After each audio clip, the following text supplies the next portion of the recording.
Assalamualaikum warahmatullahi wabarakatuh. Hari ini kita akan belajar lagi materi kimia, khususnya materi reaksi, reduksi, dan oksidasi. Untuk kali ini fokus kita adalah belajar menentukan oksidator atau reduktor dari suatu reaksi kimia. Langsung saja kita menuju ke contoh soalnya. Nah, nomor 1, tentukan apa termasuk oksidasi atau reduksi. Oh, bukan. Seharusnya pertanyaannya adalah manakah yang merupakan oksidator atau reduktornya. Nah, kita langsung saja untuk nomor 1. Nomor 1 ini kita punya Sn plus SnCl4 menjadi SnCl2. Oke, kita analisis dulu ya untuk bilangan oksidasinya. Untuk Sn, ini dia adalah unsur bebas. Jadi, karena ini merupakan unsur bebas, maka Sn ini bilangan oksidasinya adalah 0. Nah, sekarang untuk SnCl4. SnCl4, kita kan punya aturan nih. Kalau untuk Cl itu kan termasuk unsur non-logam ya. Karena non-logam, maka bilangan oksidasinya adalah negatif. Karena Cl ini dia termasuk kepada golongan 7, berarti bilangan oksidasinya adalah negatif 1. Enggak mau ini sebentar. Nah, Cl ini negatif 1. Nah, sekarang kita cek. Cl itu kan ada 4 ya. Cl-nya ada 4, berarti totalnya adalah negatif 4. Nah, karena ini bukan ion, berarti tidak ada muatannya, berarti total bilangan oksidasi pada senyawa ini adalah 0. Nah, berarti supaya hasilnya 0, negatif 4 itu harus ditambah berapa? Berarti harus ditambah 4. Berarti Sn di sini bilangan oksidasinya adalah plus 4. Nah, sekarang kita menuju ke hasilnya. Di sini ada 2 SnCl2. Ini Cl tadi bilangan oksidasinya adalah negatif 1, berarti karena ada negatif 2, ada 2 Cl, berarti totalnya adalah negatif 2. Dan karena SnCl2 ini bukan suatu ion, maka total bilangan oksidasinya adalah 0. Nah, kira-kira berapa ya? Negatif 2 itu ditambah berapa supaya hasilnya itu sama dengan 0. Berarti jelas ini harus ditambah 2. Maka bilangan oksidasi dari Sn pada SnCl2 adalah plus 2. Nah, kita cek ini. Untuk Sn dari senyawa Sn di sini, ini dia dari 0 menjadi plus 2. Kemudian untuk Sn pada SnCl, ini dari plus 4 menjadi plus 2. Berarti untuk yang pertama tadi, untuk Sn menjadi SnCl2 dari 0 ini ya, dari 0 ini menjadi plus 2, ini dia mengalami peningkatan bilangan oksidasi. Berarti Sn menjadi SnCl ini termasuk, ini adalah reaksi oksidasi. Sedangkan untuk Sn pada SnCl menjadi 2 SnCl2 itu adalah ini termasuk reduksi. Nah, perlu kita ketahui untuk apabila ada unsur yang dia pada suatu reaksi mengalami oksidasi sekaligus reduksi, berarti reaksi yang terjadi adalah reaksi autoredoks, yaitu apabila pada suatu reaksi itu ada unsur yang mengalami oksidasi sekaligus reduksi. Nah, berarti yang menjadi oksidator itu siapa? Yang menjadi oksidatornya adalah yang mengalami reduksi. Berarti yang mengalami reduksi adalah SnCl4. Nah, sedangkan yang menjadi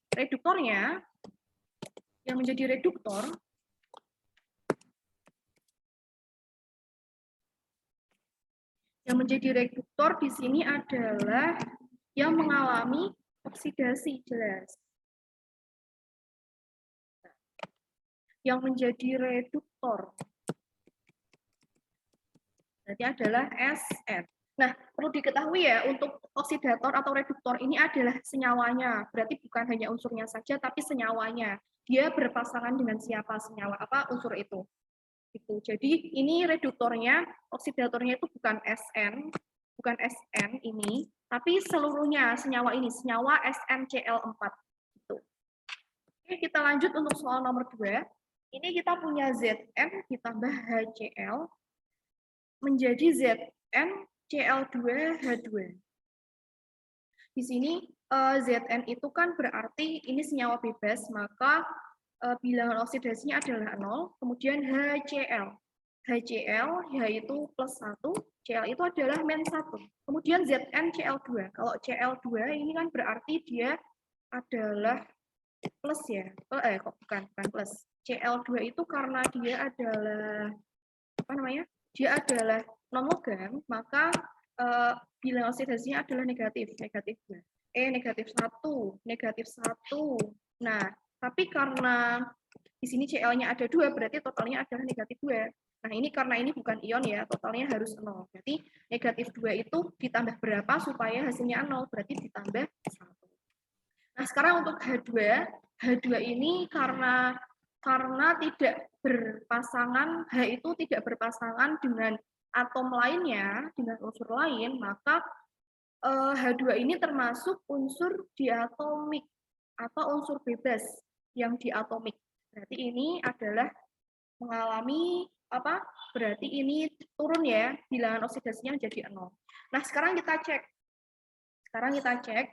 Apakah ini termasuk reaksi reduksi atau oksidasi? Oh, ternyata yang mengalami reduksi itu dari Zn itu dari 0 menjadi plus 1. Plus 1 ya. Berarti ini mengalami oksidasi atau reduksi dari 0 menjadi plus 1. Berarti kan meningkat ya bilangan oksidasinya, maka dia mengalami oksidasi. Nah, sedangkan H itu dari plus 1 ini menjadi 0. Bilangan oksidasinya berarti H itu mengalami reduksi. Berarti yang oksidator berarti yang mengalami reduksi, berarti adalah HCl, sedangkan oksidasi, yaitu yang mengalami oksidasi adalah Zn. Seperti ini. Itu sepertinya cukup untuk soal nomor 1 dan 2. Kita lanjut untuk soal nomor 2 dan nomor 3 dan nomor 4. Siapakah manakah oksidator atau reduktornya? Kita analisis lagi seperti tadi. CO2, O itu adalah negatif 2, berarti karena O-nya ada 2, berarti totalnya adalah negatif 4. Berarti supaya ini 0, berarti negatif 4 itu harus ditambah dengan 4, berarti C di sini bilangan oksidasinya adalah 4. Sekarang kita cek yang selanjutnya, NaOH. H itu adalah plus 1, O itu min 2, berarti Na itu supaya netral ya, berarti ini adalah plus 1. Kemudian yang selanjutnya hasil CNA2CO3, berarti O itu adalah negatif 2, maaf, O itu negatif 2. Kemudian ini karena totalnya adalah negatif berapa? Negatif 6 ya, negatif 6. Nah, di sini yang ada aturannya adalah yang Na itu termasuk senyawa logam. Logam itu bilangan oksidasinya itu cenderung positif. Nah, Na itu kan dia termasuk pada golongan 1A. Halina KRB nanti dihafalkan kalau bisa. Nah, karena termasuk golongan 1A, berarti Na itu bilangan oksidasinya adalah plus 1. Plus 1, plus 1 berarti ini karena Na-nya ada 2, berarti totalnya adalah plus 2. Nah, kemudian berarti CO berapa ini? C itu berapa ya? Berarti supaya ini hasilnya sama dengan 0, berarti plus 2 ditambah berapa? Dikurangi 6 sama dengan 0. Kalau plus 2 dikurangi 6 kan hasilnya negatif 4. Nah, negatif 4 ditambah berapa ini? Supaya jadi 0. Negatif 4 ya, plus berapa supaya jadi 0. Berarti harus ditambah 4. Berarti C di sini ini adalah plus 4. Oke, sekarang kita menuju ke H2O. H2O ini berarti O-nya adalah berapa ya? O-nya adalah negatif 2. Ini hanya karena pas, berarti totalnya adalah plus 2 dibagi 2, berarti plus 1. Sekarang kita cek. Kira-kira unsur manakah yang mengalami reduksi atau oksidasi? Nah, ternyata ada nggak ya? Nah, ternyata Tidak ada yang mengalami oksidasi atau reduksi. Nah, berarti ini reaksi ini bukan reaksi. Kenapa kok bukan reaksi redoks? Karena tidak ada unsur atau senyawa yang mengalami penurunan atau peningkatan bilangan oksidasi. Seperti itu. Sekarang kita cek nomor 4. Nomor 4, ini ada 3Cl2 ditambah 2NaOH menjadi 5NaCl tambah NaClO3 ditambah 3H2O. Oke, sama seperti tadi. Cl2 adalah unsur bebas, berarti bilangan oksidasinya adalah 0. NaOH, O dulu, O itu bilangan oksidasinya adalah negatif 2, H itu plus 1, berarti supaya ini sama dengan 0, berarti Na adalah plus 1. Kemudian NaCl, Na itu adalah plus 1, Cl itu adalah min 1. Kemudian NaClO3, nah O3, berarti ini adalah negatif 2, negatif 2, betul, negatif 2, ini kita punya, sebentar, NaClO3, ini karena ini adalah negatif 2 ya, berarti totalnya adalah negatif 6. Ini ada Na dan ada Cl. Na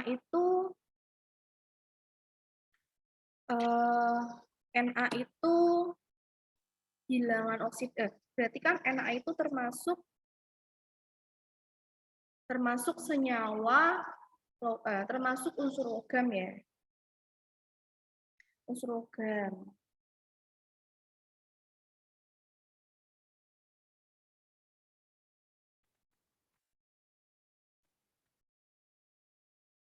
Kita unsur logam dan Cl itu termasuk unsur non logam. Berarti gimana ini?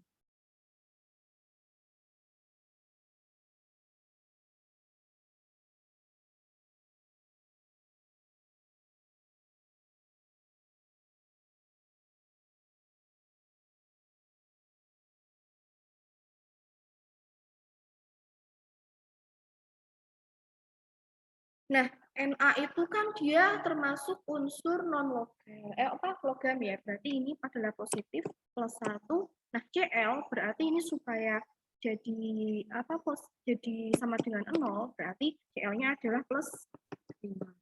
Nah, sekarang 3H2O. 3H2O. H2O. Berarti O itu adalah negatif 2, H2 itu adalah H2O, HO itu adalah plus 1. Nah, sekarang kita cek dulu, manakah yang termasuk reduksi atau oksidasi? Cl2, Cl-nya dari 0, dia menjadi, ini menjadi min 1. Berarti ini mengalami reduksi. Kemudian Cl, Cl ternyata ini dia juga mengalami oksidasi. Nah, sekarang kita cek yang lainnya. Ini ada Na. Na sepertinya tidak mengalami perubahan bilang oksidasi. Kemudian untuk O juga tidak mengalami bilangan oksidasi, tetap min 2. Kemudian H juga tidak mengalami bilangan oksidasi, ini tetap plus 1. Berarti ini reduksi dan oksidasinya hanya terjadi pada Cl. Nah, karena di sini Cl itu mengalami ini ya, penurunan sekaligus peningkatan bilangan oksidasi, maka ini untuk nomor 4 ini dia termasuk reaksi autoredoks. Bentar, saya tulis di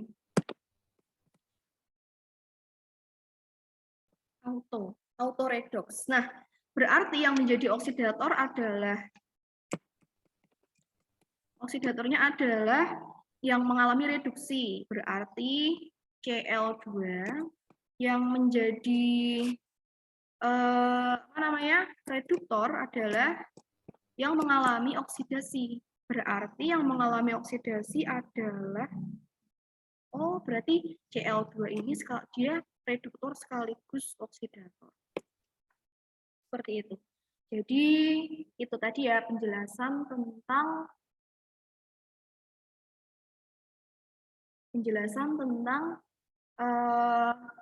bagaimana cara menentukan reduktor atau oksidator dari suatu senyawa pada suatu reaksi. Semoga penjelasan saya ini bisa membantu kalian untuk memahami materi kimia, khususnya pada bab reaksi, reduksi dan oksidasi. Dan semoga juga bisa menginspirasi kalian untuk belajar lebih giat lagi. Terima kasih. Wassalamualaikum warahmatullahi wabarakatuh.